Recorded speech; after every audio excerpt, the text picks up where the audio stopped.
بسم اللہ الرحمن الرحیم۔ تمام سننے والوں کو افضل وائس کی طرف سے خلوص برا سلام۔ ناظرین، آج کی اس ویڈیو میں ہم آپ کو قوم سبا کی ایک دل دہلا دینے والا واقعہ بیان کرنے جا رہے ہیں۔ ویڈیو کو مکمل دیکھنے کے لیے ہمارے ساتھ رہیے۔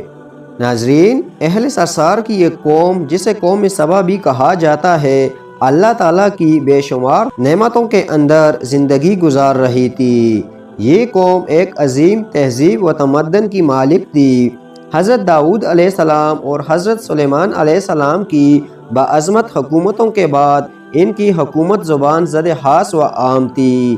کہا جاتا ہے کہ یہ لوگ گندم کے مغز سے آٹا پیس کر روٹیاں پکاتے تھے، لیکن اس کے برعکس وہ اس قدر اسراف کرنے والے اور ناشکرے تھے کہ انہی روٹیوں کے ساتھ بچوں کا پہانا صاف کرتے تھے۔ بعد ازاں ان آلودہ روٹیوں کو اکٹھا کرنے سے ایک پہاڑ بن گیا تھا۔ پھر ایک صالح شخص نے وہاں سے گزرتے ہوئے ایک عورت کو دیکھا جو روٹی کے ساتھ بچے کے پہانے کے مقام کو صاف کر رہی تھی۔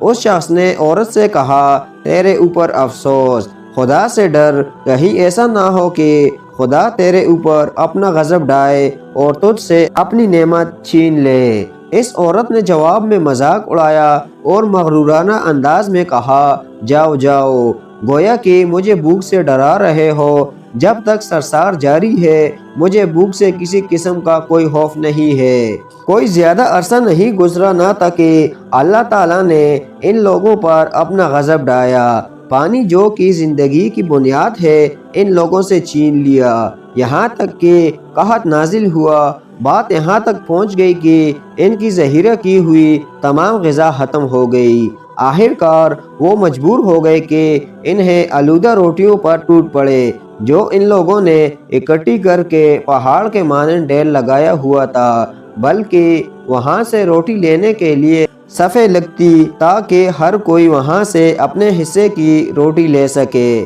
کفران نعمت، قحط اور ان کی بدحالی کے بارے میں متعدد روایات موجود ہیں۔ سورہ نحل کی آیت نمبر 112 اور 113 میں یوں ارشاد ہوتا ہے، اور اللہ نے اس بستی کی بھی مثال بیان کی ہے جو محفوظ اور مطمئن تھی۔ اس کا رزق ہر طرف سے باقاعدہ آ رہا تھا، لیکن اس بستی کے رہنے والوں نے اللہ کی نعمتوں کا انکار کیا تو خدا نے انہیں بھوک اور پیاس کا مزہ چکھایا، صرف ان کے ان اعمال کی بنا پر کہ جو وہ انجام دے رہے تھے۔ اور یقیناً ان کے پاس رسول آیا تو ان لوگوں نے ان کو جھٹلایا، تو پھر ان تک عذاب آ پہنچا کہ یہ سب ظلم کرنے والے تھے۔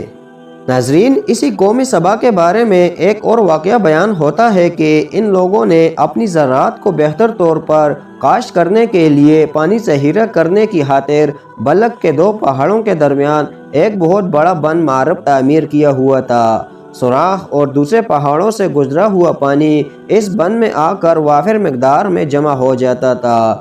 قوم سبا نے اس پانی سے صحیح طور پر استفادہ کرتے ہوئے وسیع و عریض اور بہت سے خوبصورت باغات لگائے اور کھیتی باڑی کو رونق بخشی۔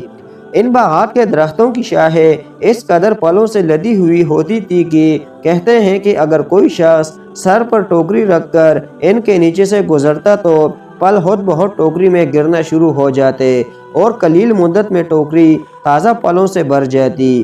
لیکن نعمتوں کی کثرت نے انہیں شکر کرنے کے بجائے سرمست اور غافل کر دیا تھا، یہاں تک کہ ان کے درمیان بہت بڑا طبقاتی نظام وجود میں آ چکا تھا۔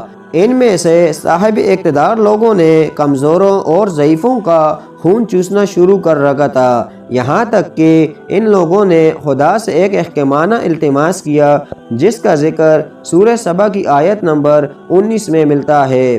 انہوں نے کہا، خدایا ہمارے سفروں کے درمیان فاصلہ زیادہ کر دے۔ ناظرین، انہوں نے اللہ تعالیٰ سے یہ التماس اس لیے کیا کہ تاکہ غریبوں، بے نوا لوگوں، عمرہ اور ثروت مند ان کے ہمراہ سفر نہ کرے۔ ان کی خواہش یہ تھی کہ آبادیوں کے درمیان خشکی ہو اور فاصلہ بہت زیادہ ہو تاکہ تہی دست اور کم آمدنی والے لوگ ان کی طرح سفر نہ کر سکے۔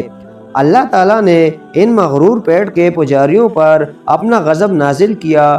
بعض روایات کے مطابق ان مغرور لوگوں کی آنکھوں سے دور صحرائی چوہوں نے مغرب نامی بند کی دیواروں پر حملہ کر کے انہیں اندر سے کھوکھلا کر دیا۔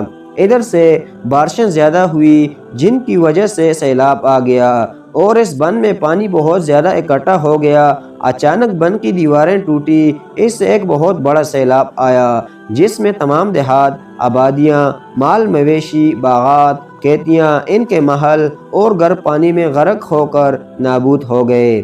ان کے باغات اور زراعت میں سے صرف بیری کے درخت اور کچھ جھاڑیاں بچی تھی۔ خوشی الحان پرندے وہاں سے کوچ کر گئے تھے، جبکہ الووں نے اور کووں نے قوم سبا کے کنڈرات میں اپنے گھونسلے بنا دیے تھے۔ اس بات کا ذکر سورہ سبا کی آیت نمبر 15 اور 16 میں ملتا ہے، اور آخر میں سورہ سبا کی آیت نمبر 17 میں قرآن کریم میں اس واقعہ کا یوں نتیجہ نکلا: یہ ہم نے ان کی ناشکری کی سزا دی ہے اور ہم ناشکروں کے علاوہ کسی کو سزا نہیں دیتے تھے۔ ناظرین کرام، اگر آپ کو ہماری ویڈیوز پسند آتی ہیں تو ہمارے چینل کو ضرور سبسکرائب کیجیے۔ شکریہ۔